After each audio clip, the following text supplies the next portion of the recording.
안녕하세요. 오늘은 룻기, 그중에서도 1장 뒷부분이랑 2장 앞부분 내용을 좀 더 깊이 파고들어 보려고 합니다. 저희가 받은 해설 자료들을 바탕으로 이야기 나눠볼 건데요. 배경이 사사시대, 베들레헴, 기억하시죠? 흉령 피해서 모압으로 갔던 나오미 가족 이야기인데 남편이랑 두 아들까지 다 잃고 이제 나오미랑 두 며느리, 오로바와 룻만 남은 상황이잖아요. 여기서 이제 인생의 아주 중요한 갈림길에 서게 되죠. 네, 핵심은 이거예요. 두 며느리가 과연 시어머니 나오미를 따라서 낯선 베들레헴으로 갈 거냐, 아니면 그냥 익숙한 고향 모압에 남을 거냐. 아, 정말 어려운 선택이죠. 자, 이 선택들 한번 자세히 들여다볼까요? 먼저 둘째 며느리 오르바부터 볼게요. 결국 시어머니한테 작별 인사하고 모압에 남기로 하잖아요. 이 룻기 1장 14절이죠. 해설 자료들을 보면요. 이게 뭐 시어머니가 싫어서가 아니라 앞으로 여자 셋이서 어떻게 살아가야 할지 이걸 아주 냉정하게 현실적으로 생각한 결과라고 분석하더라고요. 네, 맞아요. 오르바의 선택은 지극히 현실적인 판단에 기반한 걸로 보여요. 자료에서도 그녀가 뭐랄까 현실 감각이 뛰어났을 거고 모압에 남아서도 잘 적응하고 어쩌면 사람들에게 사랑받으면서 잘 살았을 가능성이 높다고 보거든요. 생존을 위한 합리적인 결정, 뭐 이렇게 볼 수 있는 거죠. 아마 여러분 중에도 비슷한 상황이라면 오르바처럼 현실적인 부분을 먼저 생각하게 되는 경우가 있을 거예요. 아, 그렇군요. 그러니까 뭐 인정 없다 이렇게 딱 잘라 말할 게 아니라 그 시대 여성으로서 혼자 살아남으려면 뭐 그게 최선이었을 수도 있다 이런 거네요. 근데 첫째 며느리 룻은 완전 달랐잖아요. 시어머니 곁을 떠나지 않겠다고 성경 표현 그대로 붙쫓았다 이렇게 나오죠. 그렇습니다. 그 유명한 고데기 나오잖아요. 룻기 1장 16절. 어머니께서 가시는 곳에 나도 가고 어머니의 백성이 나의 백성이 되고 어머니의 하나님이 나의 하나님이 되시리니. 아, 이 말에 룻의 모든 결단이 담겨 있죠. 당장의 어떤 실리나 안정보다는 관계, 그리고 더 나아가서는 시어머니를 통해서 알게 된 그 하나님에 대한 믿음, 이걸 선택한 거예요. 이야, 정말 대단한 결심인데 보통 일이 아니잖아요. 해설 자료에서는 이런 선택, 어떻게 보면 좀 비현실적으로 보이기도 하는데 그 동력을 어디서 찾고 있나요? 그 동력을 바로 시어머니 나오미에게서 찾습니다. 생각해보세요.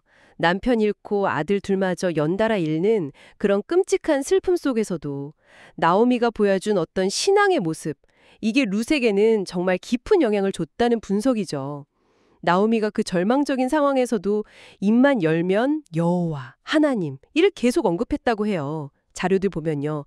그 믿음의 끈을 놓지 않는 모습이 룻에게는 그냥 동정심을 넘어선 뭐랄까 인생의 롤모델, 그런 강력한 신뢰와 감동을 준 거죠. 아, 시어머니의 삶 자체가 룻에게는 그냥 살아있는 메시지였군요. 아, 여기서 또 재밌는 게 이 자료들이 오르바나 룻 누구 선택이 더 잘했다, 못했다 이렇게 쉽게 판단하지 않는다는 점이에요. 네, 그 점이 중요해요. 현실을 택한 오르바, 또 관계와 신앙을 따른 룻, 이게 그냥 각자의 가치관, 뭐 성품에 따른 최선의 선택이었을 뿐이라는 거죠.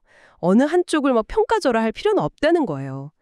성경 이야기가 룻 중심으로 흘러한다고 해서 뭐 오르바의 삶이 잘못됐다 이렇게 볼 건 아니라는 거죠.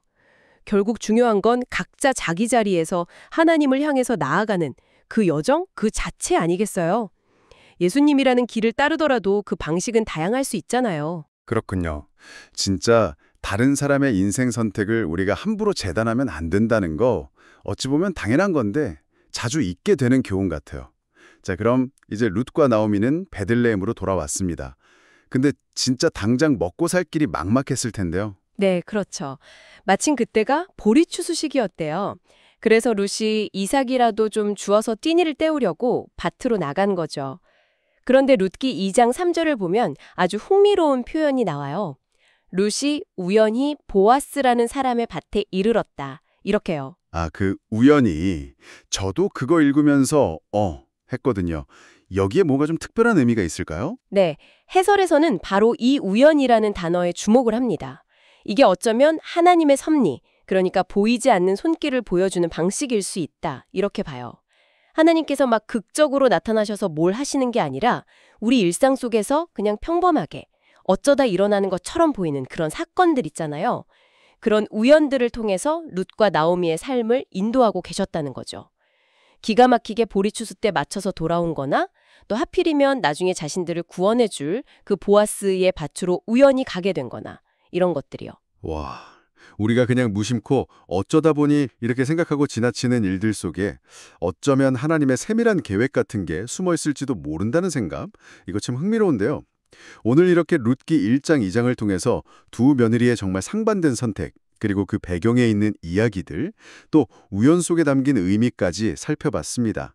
특히 나오미의 그 깊은 신앙이 룻의 인생을 어떻게 완전히 바꿔놓았는지 그 부분이 참 인상 깊었어요. 네, 그래서 마지막으로 여러분께 이런 질문을 한번 던져보고 싶어요.